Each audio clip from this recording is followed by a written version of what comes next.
अस्सलाम वालेकुम। दुरूद शरीफ पढ़।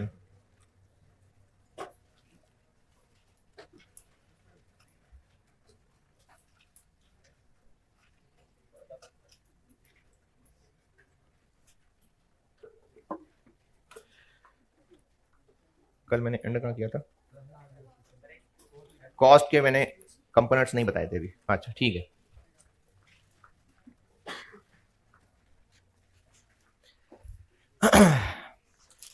अच्छा अब ना ये रिकॉर्डिंग वाले बच्चों के लिए एक बात, ये जो आपका ग्रुप है ना, ये सवालों के लिए है। जब आप एक दूसरे को जुगते मारना शुरू करेंगे ना, किसी बच्चे ने पूछ लिया ईद की छुट्टियां कब होंगी, तो उस पर सब अपनी अपनी वैरायटी पे जुगते मार रहे हैं। तो उससे ना नुकसान ये होगा कि रश बढ़ जाएगा, और मैंने चूंकि वो मैसेजेस देख के जवाब देने होते हैं, तो फिर मेरे से वो मैसेजेस नहीं देखे जाने, और जो बाकी बच्चे हैं वो भी मैसेजेस देखने छोड़ देंगे। तो इसलिए ये जो जुगते मारना ना, उसमें ना मारे।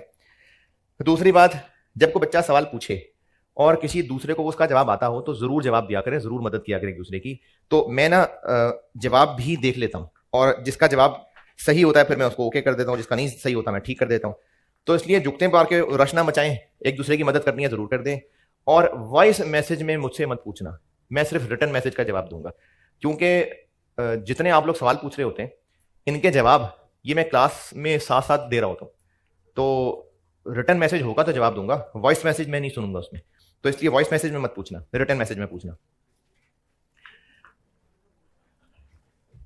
अच्छा जी, कल का एक थोड़ा सा रिकैप। इन्वेंट्री क्या है? बिजनेस के पास पड़ी हुई गुड्स, फाइनल शक्ल में भी हो सकती हैं और कच्ची कच्ची भी हो सकती हैं। किसी भी वक्त स्टोर में मौजूद है वो इन्वेंट्री है। और क्लोजिंग इन्वेंट्री क्या है? जो ईयर एंड पे मौजूद है। तो ईयर एंड पे जो मौजूद है उसको फाइनेंशियल स्टेटमेंट्स में लिखना होता है।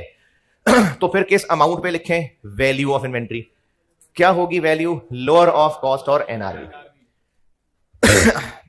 फिर मैंने कॉस्ट की हेडिंग दी थी, और कॉस्ट की हेडिंग देने के बाद मैंने कॉस्ट ऑफ इन्वेंट्री कहा था, कॉस्ट ऑफ क्लोजिंग इन्वेंट्री नहीं। एक रीजन से कहा था।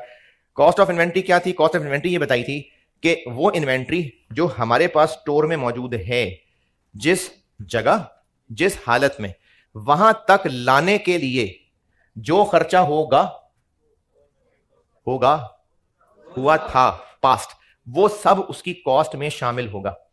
और फिर इसमें दो शाखें बनाई थी कि ट्रेडिंग बिजनेस की गुड्स और मैन्युफैक्चरिंग का रॉ मटेरियल। इन दोनों को एक शाख में इसलिए रखा था क्योंकि इन दोनों में कॉमन बात यह है कि इनको खरीद के ला के रखा गया है। तो इनकी कॉस्ट में क्या शामिल होगा? खरीदने और खरीद के ला के रखने तक के सारे खर्चे। और फिर एक शाख बनाई थी मैन्युफैक्चरिंग की फिनिश गुड्स। इनको फिनिश गुड्स की हालत में लाने तक जो भी खर्चा हुआ, यानी मटेरियल प्लस कन्वर्जन पे खर्चा, वो सब उसकी कॉस्ट है। अब आगे ये करने लगा हूं कि मैं उन्हीं शाखों को ना अब हेडिंग की शक्ल देख लेता हूं। यानी पहले मैं अभी इस वक्त बात कर रहा हूं फिनिश गुड्स ऑफ ट्रेडिंग और रॉ मटेरियल ऑफ मैन्युफैक्चरिंग। अब मैंने उन्हीं शाखों में से ना ये पहली शाख को आगे बढ़ाना है। अब मैं इनकी बात करने लगा। क्या बात करने लगा? क्या पढ़ रहे हैं हम लोग? कॉस्ट पढ़ रहे हैं इन्वेंट्री की, कॉस्ट कैसे निकालनी है। तो कल मैंने दो शाखें बना के बस आपको इतना बताया था कि ट्रेडिंग बिजनेस की गुड्स और मैन्युफैक्चरिंग का रॉ मटेरियल, इनकी कॉस्ट में जो जो शामिल होगा वो अलग चीज है, और मैन्युफैक्चरिंग बिजनेस की फिनिश गुड्स वो अलग है। ये दो शाखें बना दी। तो अब मैं फिर उनको एक एक करके लेके चल रहा हूं। अभी मैं आपको यह सिखाने लगा कि जो ट्रेडिंग बिजनेस है गुड्स वाला या मैन्युफैक्चरिंग का रॉ मटेरियल है, उसकी कॉस्ट कैसे कैलकुलेट हुआ करेगी। ये होने लगी है बात अब।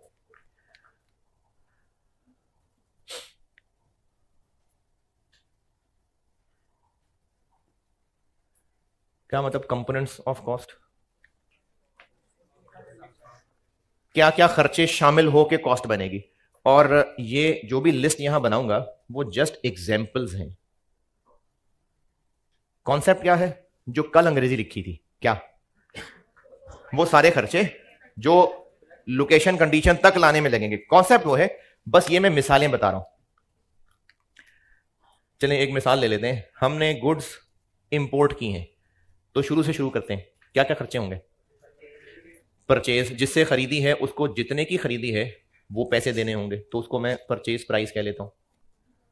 Purchase value, purchase price, purchase cost, कुछ भी, परचेज प्राइस कह लेता हूं चलो। और अगर हमने उससे निगोशिएट करके डिस्काउंट भी करवा लिया, वो कर लेंगे माइनस।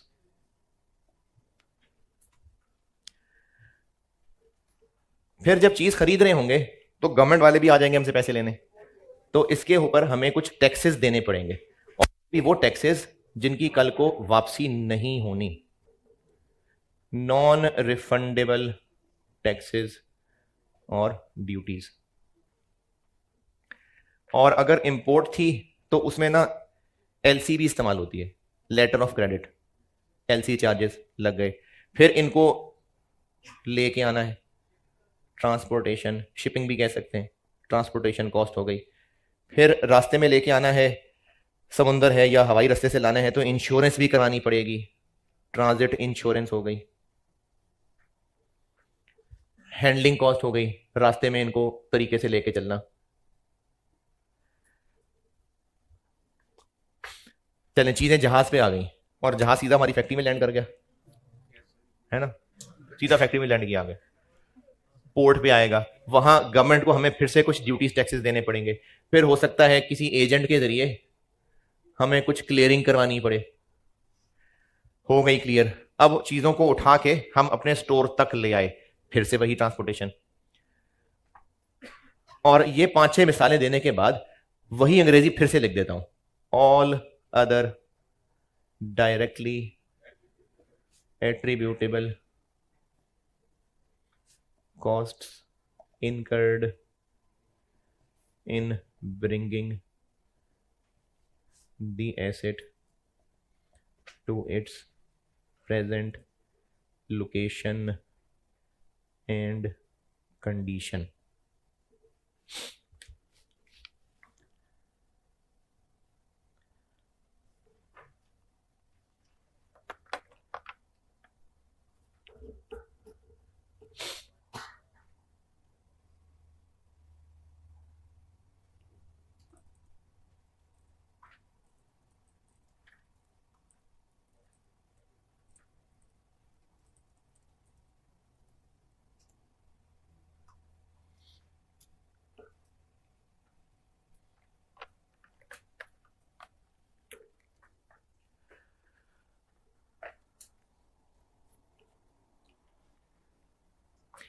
अच्छा, इस लिस्ट में और मिसालें भी हो सकती हैं, मैंने बस वैसी कुछ मुनासिब सी मिसालें लिखी हैं।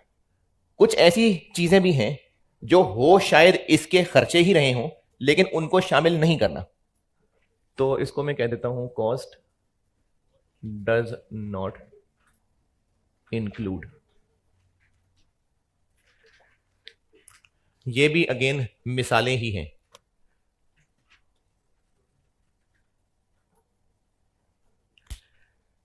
ये ऐड किया है, ये क्या है, नॉन रिफंडेबल। रिफंडेबल हुए तो वो ऐड नहीं करने।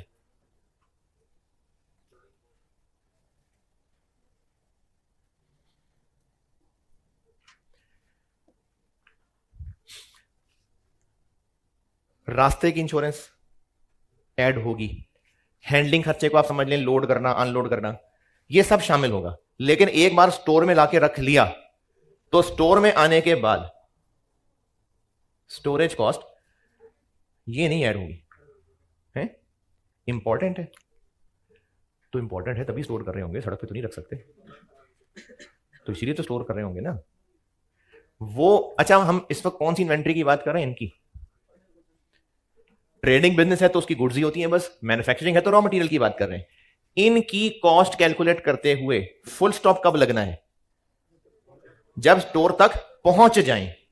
पहुंचने के बाद 1.5 महीने और पड़ी रहें, वो सारा खर्चा कॉस्ट में नहीं ऐड होगा, वो सब अलग एक्सपेंस है। तो ये स्टोरेज में उसी की बात कर रहा हूं यानी लाने के बाद की स्टोरेज कॉस्ट। स्टोर का किराया, स्टोर कीपर के लोगों की सैलरी, स्टोर की पंखे लाइटों के बिजली के बिल, स्टोर की सफाई का खर्चा, ये सब स्टोर के खर्चे हैं, तो वो नहीं होंगे इस इन्वेंट्री की कॉस्ट में ऐड। हाँ, तो स्टोर करना जरूरी ही होता है। हाँ। हम्म। हम्म। देखें, जो ये सारे के सारे खर्चे हैं ये कॉस्ट में ऐड होते चले जा रहे हैं, यानी इन्वेंट्री की टोटल कॉस्ट बनने तक ये सब शामिल होगा। और फुल स्टॉप कब लग जाएगा? स्टोर तक पहुंचा दिया तो जितना खर्चा होना था वो उसकी कॉस्ट का हिस्सा बन गया। तो मेरा मतलब है ये कहने का कि इसके बाद बिजनेस के खर्चे नहीं होंगे, होंगे, इसकी कॉस्ट में ऐड नहीं होंगे। स्टोर में अब ला के रख लिया है, जरूरी था तो रखा है, वरना तो चौक पे रखते थे बाहर, स्टोर में रखा है, लेकिन ले आए ना, तो अब संभाले रखने का खर्चा इसकी कॉस्ट का हिस्सा नहीं बनेगा, वो अलहदा से एक्सपेंस बनना है तो बनेगा। अब आपने काफी सारे बच्चे तो खैर FAR 1 भी अभी पढ़ रहे हैं, लेकिन जिन्होंने पहले पढ़ लिया या चलो इंट्रो भी तो पढ़ी है ना, प्लांट खरीदा, ला के इंस्टॉल कर लिया, खरीदना, लेके आना, इंस्टॉल करना, टेस्ट करना, ये सारा कुछ प्लांट की कॉस्ट में। उसके बाद प्लांट चल पड़ा, अब उसकी सफाई, मेंटेनेंस, ये भी कॉस्ट में ऐड होगा, लेकिन है तो जरूरी, लेकिन तो जरूरी है, क्योंकि फुल स्टॉप लग गया जब प्लांट वर्किंग कंडीशन में आ गया। उसके बाद के खर्चे प्लांट की कॉस्ट में ऐड नहीं होंगे। तो इसी तरह इन्वेंट्री की कॉस्ट का फुल स्टॉप लग गया जब स्टोर में ला के रख लिया, ब्रिंगिंग, बस कॉस्ट का फुल स्टॉप लग गया। अब इसके बाद जितने खर्चे हो रहे हैं वो इस इन्वेंट्री के कॉस्ट में ऐड नहीं होंगे। अरे मैंने तो एमी बीच में प्लांट की मिसाल दी थी, हम तो इन्वेंट्री पढ़ रहे हैं। अच्छा चलो प्लांट की एफिशिएंसी बढ़ा लें, ठीक है, इन्वेंट्री की एफिशिएंसी कैसे बढ़ाएं? नहीं, मैंने तो फिर उतनी ही मिसाल दी थी ना जितनी मैं इससे रिलेट कर रहा था, इसीलिए मैंने आपको यहां पर यह नहीं कहा कि इन्वेंट्री जब वर्किंग कंडीशन में आ जाए, इसमें तो कोई वर्किंग कंडीशन नहीं। एक तो परपेचुअल का वर्ड भी अभी इस्तेमाल नहीं किया, दूसरा NRV पे भी मैं अभी नहीं गया, लेकिन चलो पूछो, कॉस्ट ऑफ सेल कहां से आ गई? अच्छा मैं आपको अभी इस वक्त इन्वेंट्री की कॉस्ट कैलकुलेट करवा रहा हूं। इन्वेंट्री की सिर्फ वर्ड कॉस्ट जहां जहां भी आता है वो सब नहीं पढ़ा रहा। कॉस्ट ऑफ सेल, हाँ कॉस्ट ऑफ सेल नहीं पढ़ा रहा, सेलिंग कॉस्ट, हाँ सेलिंग कॉस्ट नहीं पढ़ा रहा, जहां जहां वर्ड कॉस्ट आ रहा है वो नहीं पढ़ा रहा। मैं अभी सिर्फ इन्वेंट्री की कॉस्ट में क्या शामिल है वो पढ़ा रहा हूं। और इन्वेंट्री भी ट्रेडिंग बिजनेस की, और अगर मैन्युफैक्चरिंग बिजनेस है तो बस रॉ मटेरियल इन्वेंट्री, अभी सिर्फ उसकी बात कर रहा हूं। स्टोरेज, अच्छा अब जब स्टोर में रख लिया ना, तो संभाले रखने में भी कुछ चोरी को आग से बचाने के लिए भी इंश्योरेंस हो सकती है, वो भी इन्वेंट्री के कॉस्ट में ऐड नहीं होगी। और चलो मैं इन दोनों के बारे में कह देता हूं।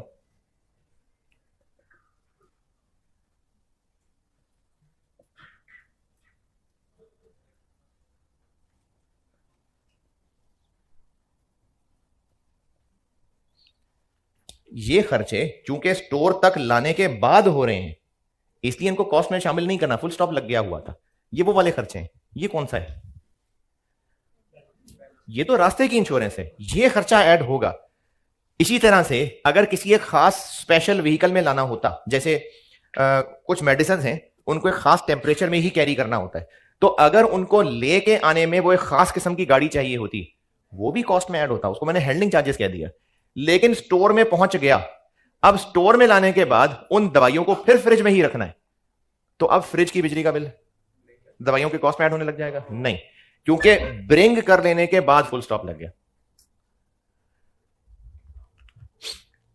अच्छा, रास्ते में गाड़ी का हो गया एक्सीडेंट, नहीं बचत होगी, तो गाड़ी की जो थोड़ी बहुत रिपेयर करवानी पड़ी है, तो वो भी रास्ते का खर्चा, वो ऐड हो जाएगा।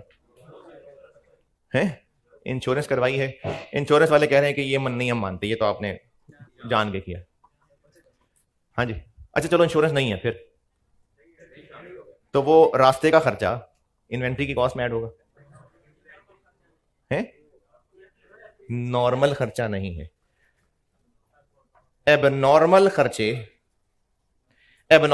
होते हैं जो हमारी किसी नाअहली की वजह से, किसी एक्सीडेंट की वजह से।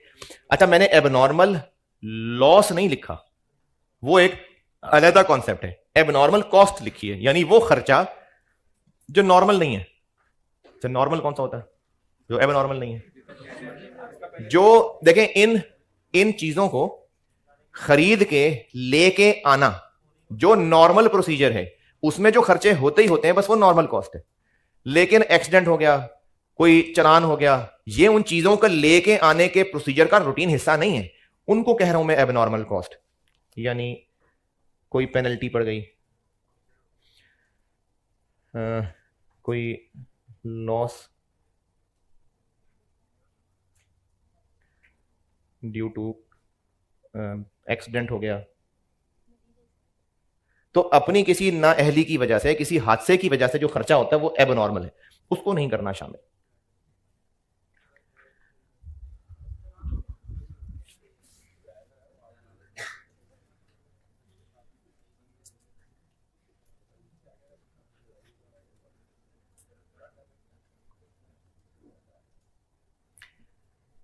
अच्छा, कॉस्ट की बुक्स आप खरीद चुके?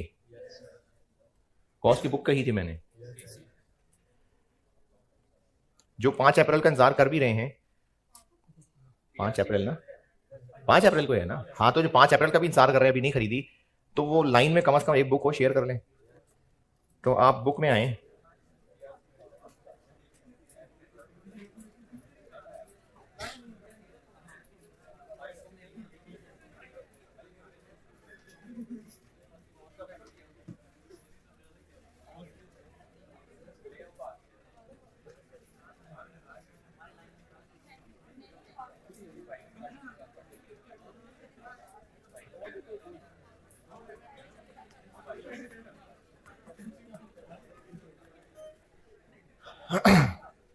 को 5वें पेज पे शायद इलस्ट्रेशन होगी, पेज नंबर 5 या 6 पे इलस्ट्रेशन होगी, इलस्ट्रेशन 1। कर दें सॉल्व, आप लोग सॉल्व कर दीजिए। पेज 5 पे इलस्ट्रेशन 1 है, आप सॉल्व कर दें।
करने दो।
हाँ जी, कर लिया होगा।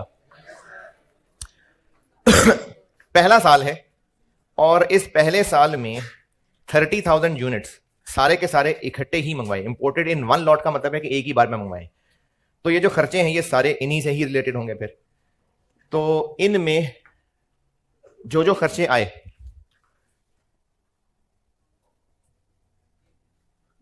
एक तो परचेज पे खर्चा आया 6 लाख का, लेकिन उस 6 लाख में से 10% ट्रेड डिस्काउंट माइनस होना है, यानी 6 लाख में से 10% माइनस कर लें तो 540। फिर इसके अलावा इंपोर्ट ड्यूटीज पे खर्चा हुआ, तो ये रिफंडेबल है कि नॉन रिफंडेबल है? कहां लिखा? हाँ। तो ये अपने अल्फाज में आप एक बात लिख लें, पिछली में ही ये जो भी लिस्ट लिखवाई थी, ये जो मैंने यहां बोर्ड पे लिखा हुआ था, यहां कहीं एक नीचे ये बात लिख लें कि टैक्सेस ड्यूटीज अगर नहीं बताया कि रिफंडेबल है कि नॉन रिफंडेबल है, तो बाय डिफॉल्ट वो नॉन रिफंडेबल होते हैं। टैक्सेस और ड्यूटीज अगर रिफंडेबल हैं या नॉन रिफंडेबल है नहीं बताया, तो by default non refundable. Income tax के अलावा टैक्सेस और ड्यूटीज जिस भी नाम से हों सिवाय इनकम टैक्स के, तो अगर खामोशी है कि रिफंडेबल है कि नॉन रिफंडेबल है, तो बाय डिफॉल्ट नॉन रिफंडेबल है।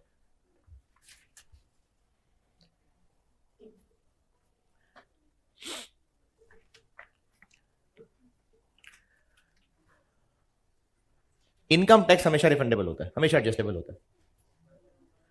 जी कितनी इंपोर्ट ड्यूटी? 36।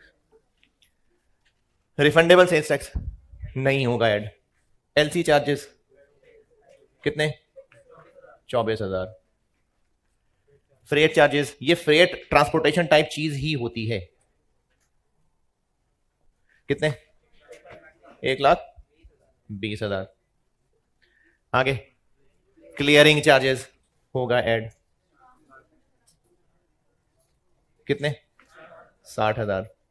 गोडाउन तक की ट्रांसपोर्टेशन बिल्कुल होगी, कितनी? 18,000। ट्रांजिट इंश्योरेंस बिल्कुल होगी,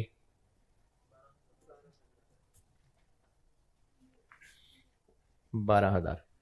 गोडाउन का रेंट नहीं होगा, इंश्योरेंस नहीं होगा, तो ये बन गया 8-10।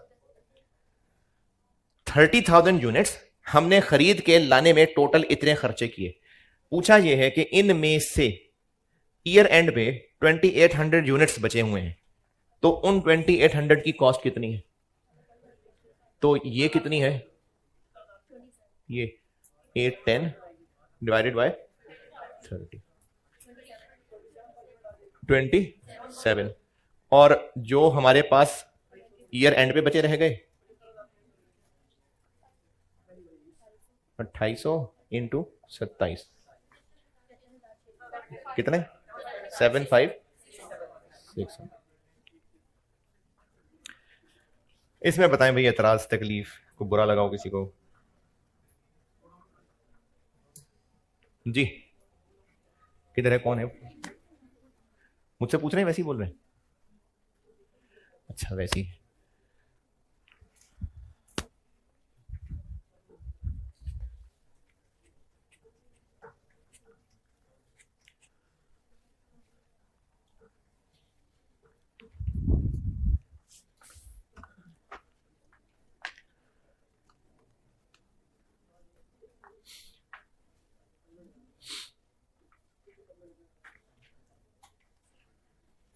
हाँ जी, 27 पर यूनिट।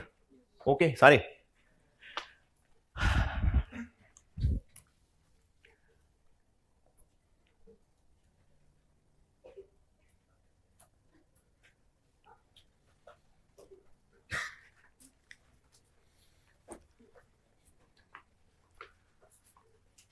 ये मैं आपको बता रहा था ट्रेडिंग बिजनेस की गुड्स, या अगर मैन्युफैक्चरिंग का रॉ मटेरियल है तो।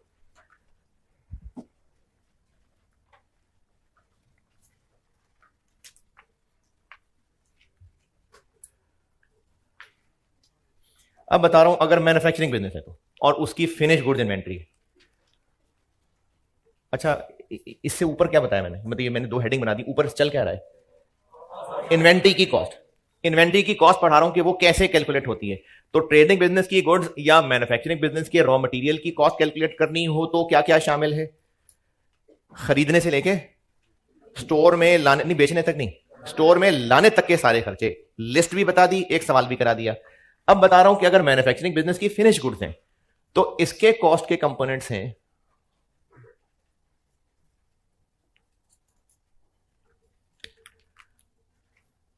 Direct material used, direct labour cost और एफओएच।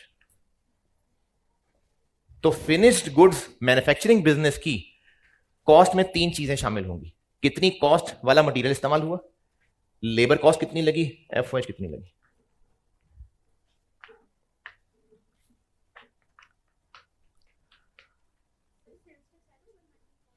कहां पर? इधर। हाँ तो इन्वेंट्री की कॉस्ट ही निकालो, कौन सा वाला सेल्स? अगर नॉन रिफंडेबल है तो हाँ होगा, रिफंडेबल है तो नहीं होगा।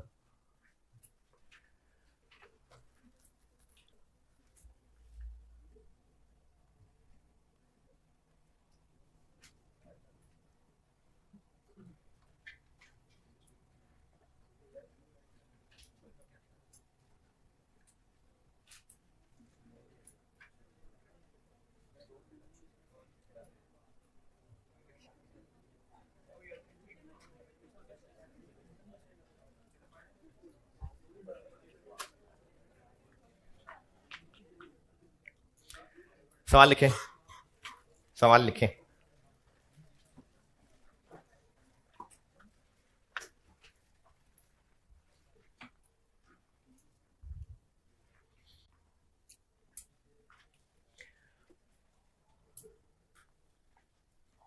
Following information relates to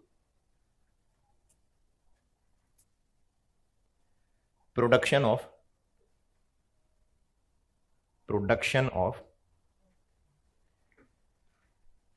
2000 units of a product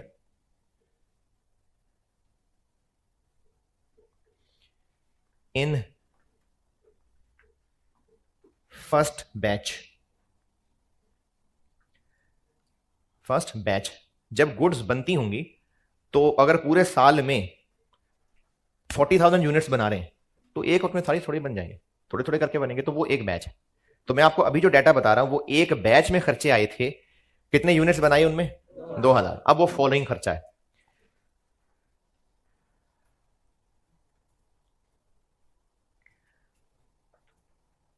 30,000 kg,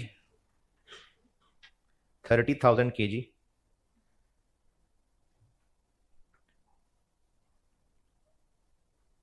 direct material was used, 30,000 kilo direct material was used, having cost of ₹50 पर केजी, ₹50 पर केजी। अच्छा, ये ₹50 पर केजी कैसे निकला होगा? ऐसे, वो ऐसे निकला होगा। ये मटेरियल जब खरीदा होगा, टोटल कितने किलो खरीदे होंगे, ये खर्चे आए होंगे, उन सब का टोटल करके जितने किलो खरीदे होंगे उनसे डिवाइड किया होगा, तो ₹50 पर किलो निकला होगा। ये वो ₹50 ऐसे है। यानी अभी जो मैंने सामने सवाल करके दिखाया है, इसी तरह से इस मटेरियल को जब खरीदा होगा तो ₹50 का रेट ऐसे निकला होगा। ये वो ₹50। 50 next 15,000 direct labour hours, 15,000 direct labour hours were used at a rate of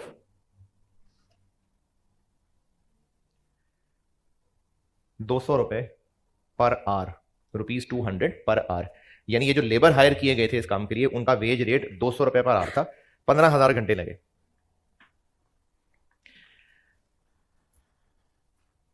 FOH incurred। अच्छा, अभी ये जो मैं जुमला लिखवा रहा हूं ना, अभी इसकी कोई टेंशन लेने की जरूरत नहीं है। ये सब हमने आगे पढ़ना है। अभी बस सिर्फ जो लिखवा रहा हूं उसको वैसे ही मान लेना। FOH 50% of direct labour cost. अब ये 50% ऑफ डायरेक्ट लेबर कॉस्ट कैसे बना, ये क्या हुआ होगा, वो किधर है लिस्ट के, इलेक्ट्रिसिटी इतनी और रेंट इतना, वो मैं क्यों नहीं बना रहा, इस पे अभी बात नहीं कर रहे, इस पे अगले चैप्टर में बात करेंगे। बस मैंने सिंगल लाइन बता दी कि FOH लेबर कॉस्ट के 50% के बराबर हुआ। अभी इस पे ज्यादा दिमाग ना लगाना कि 50% क्यों लिखा, बस लिखा है। आपसे रिक्वायर्ड है पर यूनिट कॉस्ट,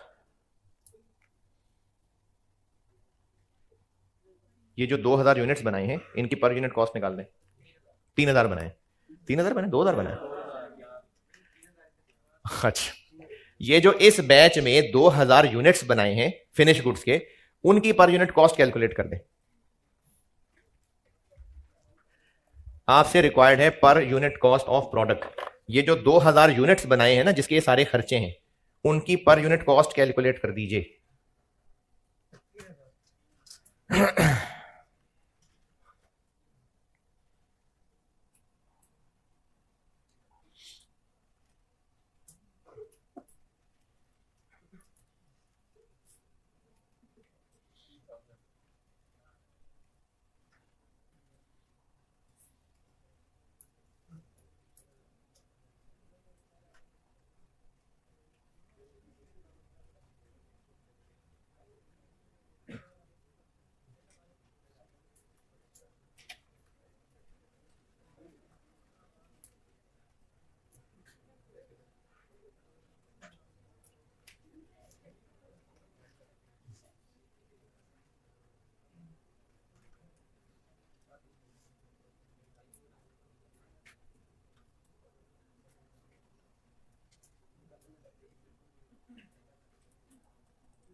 हाँ जी,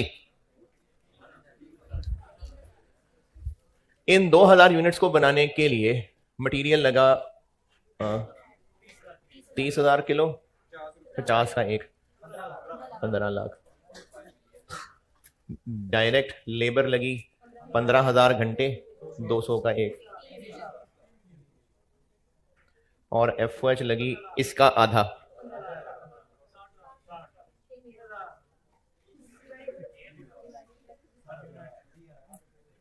6 मिलियन को 2000 से डिवाइड, 3,000। तो अगर ट्रेडिंग बिजनेस है, उसकी गुड्स की बात हो रही है, या मैन्युफैक्चरिंग बिजनेस है, रॉ मटेरियल की बात हो रही है, तो उनकी कॉस्ट में क्या क्या शामिल होगा, और अगर मैन्युफैक्चरिंग बिजनेस के फिनिश गुड्स की बात हो रही है तो क्या क्या शामिल होगा। इस सब के लिए मैंने हेडिंग दी थी कॉस्ट ऑफ इन्वेंट्री। अब मैं हेडिंग चेंज कर रहा हूं।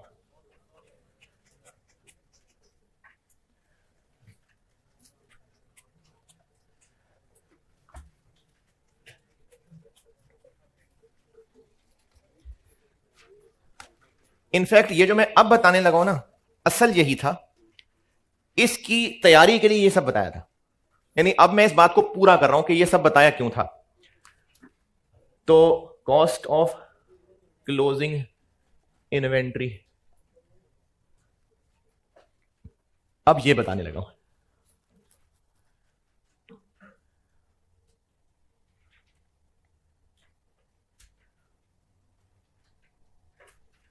क्लोजिंग इन्वेंट्री बता रहा हूं।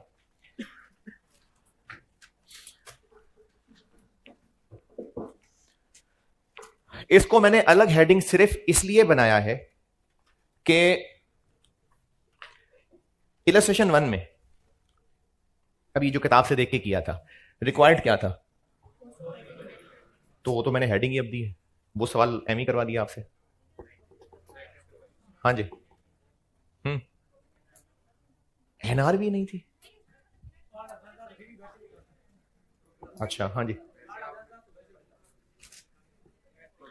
अच्छा चलें, ठीक है ठीक है ठीक है, कोई बात नहीं, मैं बताता हूं।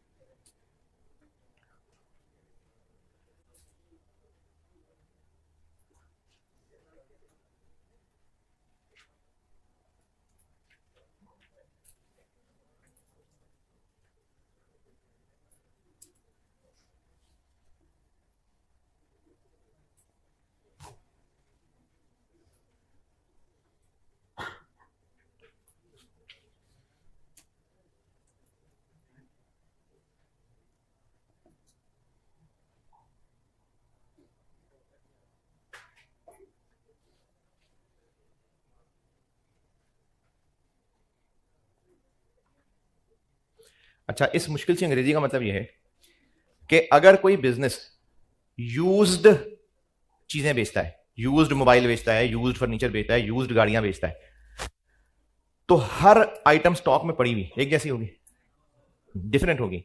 हर एक की सेल प्राइस एक होगी, डिफरेंट होगी। और अगर उस बिजनेस ने अपने ऊपर कंट्रोल रखना है तो उसको यकीनन पता होगा कि स्टोर में पड़ी हुई आइटम्स में से हर एक की कॉस्ट कितनी कितनी है। ये क्या बात कर दी मैंने। अगर एक बिजनेस यूज्ड गाड़ियां बेचता है और अभी इस वक्त स्टोर में उसके 10 गाड़ियां खड़ी हुई हैं, उनमें से हर एक की उसकी कॉस्ट अलग अलग पता होगी, उसने बकायदा लिखा होगा, क्योंकि सब मुख्तलिफ हैं, वो कॉस्ट पता होगी तभी तो फिर मुनासिब सेल प्राइस बेचेगा। तो अगर चीजें एक जैसी नहीं है तो इनकी हर एक की कॉस्ट अलग अलग यकीनन पता होगी। तो कॉस्ट ऑफ क्लोजिंग इन्वेंट्री की अब अलग हेडिंग मैंने इसलिए दी है कि अब हमारा फोकस किन चीजों की कॉस्ट निकालने पे है, जो ईयर एंड पे बची रहेगी, क्लोजिंग इन्वेंट्री। अब इसकी बात कर रहे हैं कि जो ईयर एंड पे बची रह गई हैं उनकी कॉस्ट कितनी है। अगर वो सब डिफरेंट चीजें हैं तो यकीनन बिजनेस को उनमें से हर एक की अपनी अपनी कॉस्ट पता है, तो फिर इस शाख में तो कोई प्रॉब्लम है ही नहीं, इसलिए ये कोई सवाल वाली चीज भी नहीं है।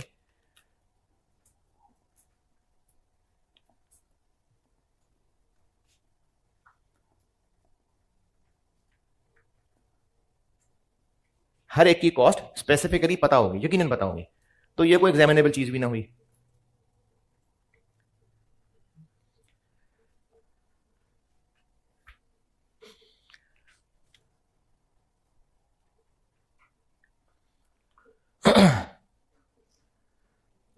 तो कॉस्ट ऑफ क्लोजिंग इन्वेंट्री की मैंने अलग से हेडिंग इसलिए दी है कि अगर सारी आइटम्स एक जैसी हैं देखने में, और उर्दू वाला, और पूरे साल में एक दफा नहीं खरीदी चीजें, मल्टीपल दफा खरीदी हैं, तो हर दफा जब भी खरीदी होगी पर यूनिट कॉस्ट 27 ही आई होगी? नहीं। इसी तरह पूरे साल में जब भी गुड्स बनाई होंगी हर दफा पर यूनिट 3,000 रुपए आया होगा? नहीं। तो जब हर दफा पर यूनिट कॉस्ट चेंज हो सकती है तो प्रॉब्लम क्या है फिर? प्रॉब्लम यह है कि चूंकि देखने में सब एक जैसी हैं, तो जो ईयर एंड पे पड़ी रह गई हैं उनको देख के पता नहीं चल रहा कि ये 27 वाली है कि 30 वाली है कि 35 वाली। ये प्रॉब्लम है। तो इस मसले का हल ये है कि दो मेथड्स हैं, उनमें से कोई एक बिजनेस यूज कर ले।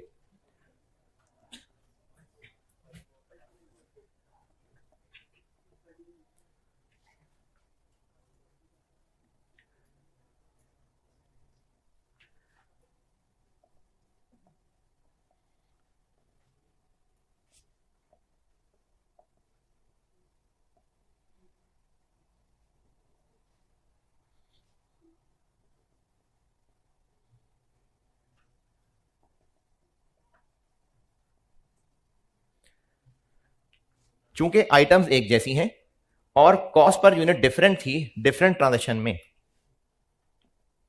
तो फिर हम लोग cost of closing inventory calculate करते हैं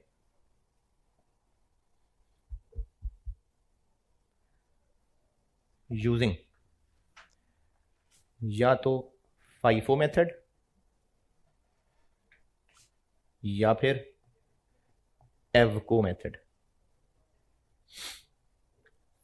तो फिर हमें इन दोनों में से कोई एक मेथड लगा के सॉल्व करना पड़े, और ये मेथड जो है ना, ये बेसिकली अजम्पशंस होती हैं, वो करेंगे तो बताता हूं। तो ये मैंने अलग हेडिंग सिर्फ इसलिए दी है, और इलस्ट्रेशन 1 ये बताए बगैर क्यों करवा दी? क्योंकि पूरे साल में ट्रांजैक्शन ही एक हुई थी, तो उन्हीं में से ही 2800 बचे हुए थे, तो वो 2800 27 रुपए वाले ही थे। लेकिन अगर मल्टीपल दफा खरीदी होती तो फिर जो 2800 यूनिट्स पड़े हैं, पता नहीं वो 27 वाले हैं कि पता नहीं 30 वाले हैं, तो फिर हम ये वाला काम करते। तो मैंने कॉस्ट ऑफ क्लोजिंग इन्वेंट्री की अलग हेडिंग सिर्फ इसलिए दी है कि सारे साल के दौरान डिफरेंट डिफरेंट ट्रांजैक्शन होती रही होंगी, per unit cost different different आती रही करी होगी। पता नहीं क्या बोला मैंने, आती रही है। तो अब प्रॉब्लम ये रही कि जो साल के एंड पे स्टॉक है वो कौन सा वाला है, तो उसके लिए फिर बड़े बूढ़ों के बनाए हुए मेथड्स में से कोई एक यूज कर लेंगे।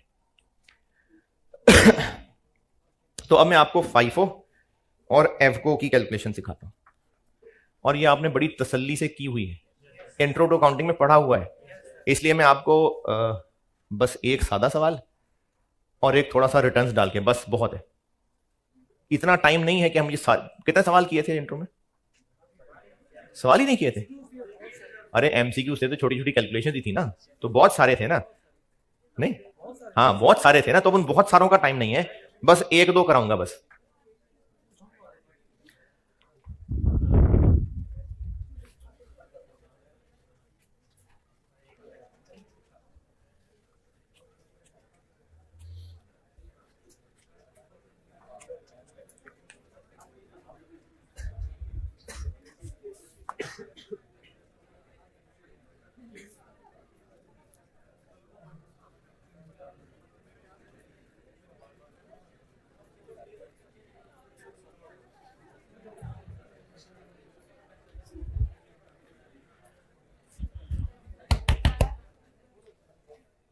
जी,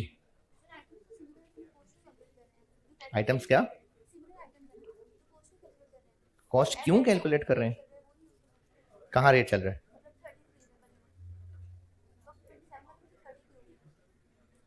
नहीं, मार्केट में रेट क्या चल रहा है ये कह रहे हैं? हम्म हम्म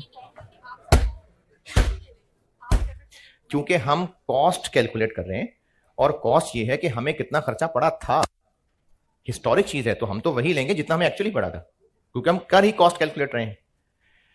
फाइफो और एफको की कैलकुलेशन से पहले ना ये दो सिस्टम समझ लें, इनके बाद फिर मैं आपको फाइफो एफको बता सकता हूं।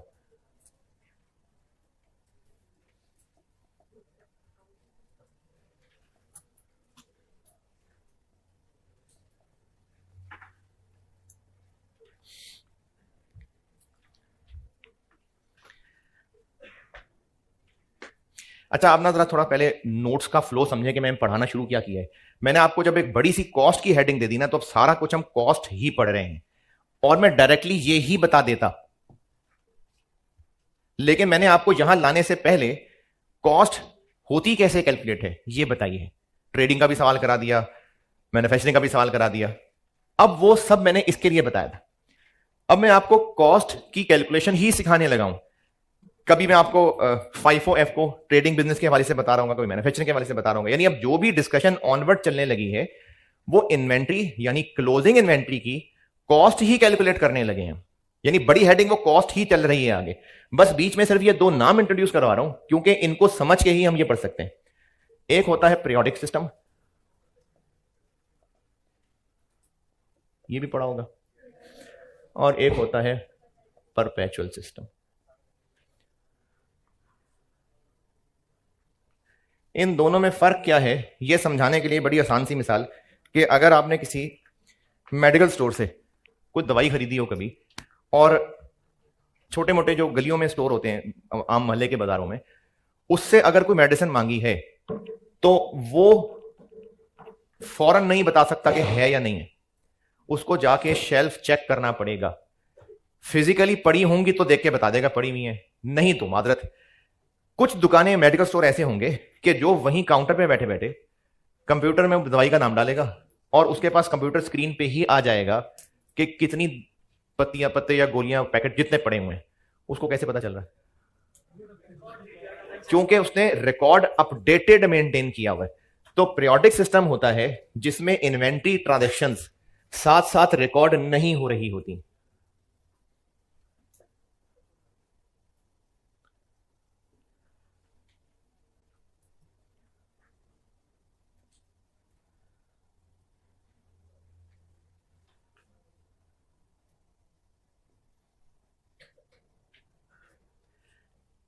हर ट्रांजैक्शन पे रिकॉर्ड अपडेट नहीं हो रहा होता, लेकिन परपेचुअल सिस्टम में हर ट्रांजैक्शन के बाद इन्वेंट्री रिकॉर्ड अपडेट हो जाता है।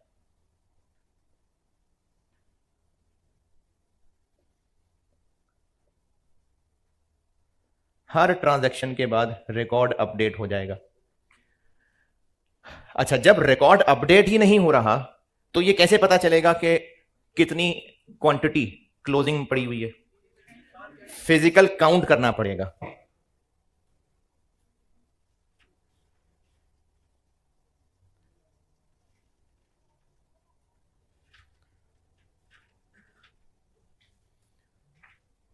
इसको फिजिकल स्टॉक काउंट कहते हैं, फिजिकल गिनना। और परपेचुअल में क्लोजिंग स्टॉक कैसे पता चल जाएगा? तो रिकॉर्ड्स में ही नजर आ रहा होगा।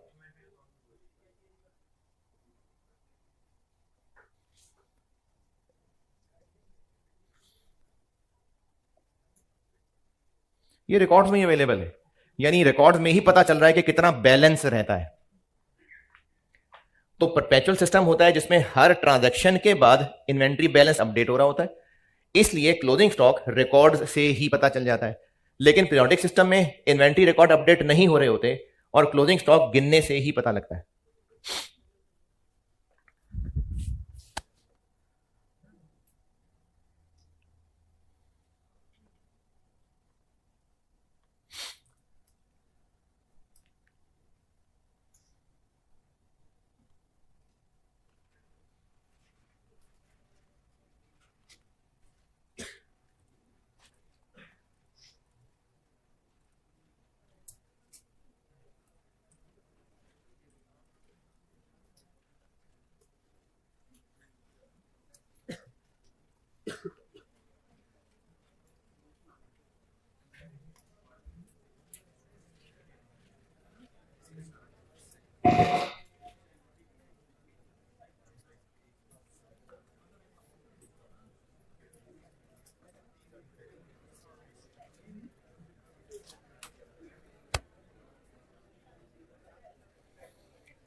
अच्छा, FIFO मेथड क्या होता है?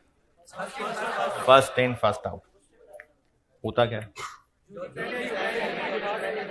फर्स्ट इन, जो चीज पहले आई थी वही पहले आउट हुई होगी। लाजमी ऐसे ही हुआ होगा? नहीं, इसलिए बस ये मेथड है। और अगर पहले वाली चीज पहले चली गई तो फिर क्लोजिंग स्टॉक कौन सा होगा? जो आखिर में खरीदी थी। और एफको मेथड, अच्छा ये सारी बात हो ही क्यों रही है? क्योंकि क्लोजिंग स्टॉक की कॉस्ट निकालनी है और सब की पर यूनिट कॉस्ट सेम नहीं है, इसलिए ये मेथड चल रहे हैं। तो फाइफो मेथड है, पहले वाली चीजें पहले गई तो जो बची रह गई उनकी पर यूनिट कॉस्ट कौन सी वाली होगी? जो आखिर में खरीदी थी। और एफको मेथड, सब इकट्ठे आए और इकट्ठे गए। एफको में सब का एवरेज करके बस एक ही कॉस्ट निकाल लेते हैं। तो क्लोजिंग स्टॉक कितनी कॉस्ट वाला होगा? उसी एवरेज वाला। तो अब ना मैं कल करूंगा ये कि फाइफो और एफको की न्यूमेरिकल प्रैक्टिस ट्रेडिंग बिजनेस से कराऊंगा और उसी की शक्ल फिर मैन्युफैक्चरिंग के रॉ मटेरियल पे भी लगा दूंगा। मैन्युफैक्चरिंग बिजनेस की करेंगे तो सादी और मुश्किल प्रैक्टिस मिला के मैं 2 को सवाल कराऊंगा, बहुत है। चलें ठीक है, अल्लाह हाफिज।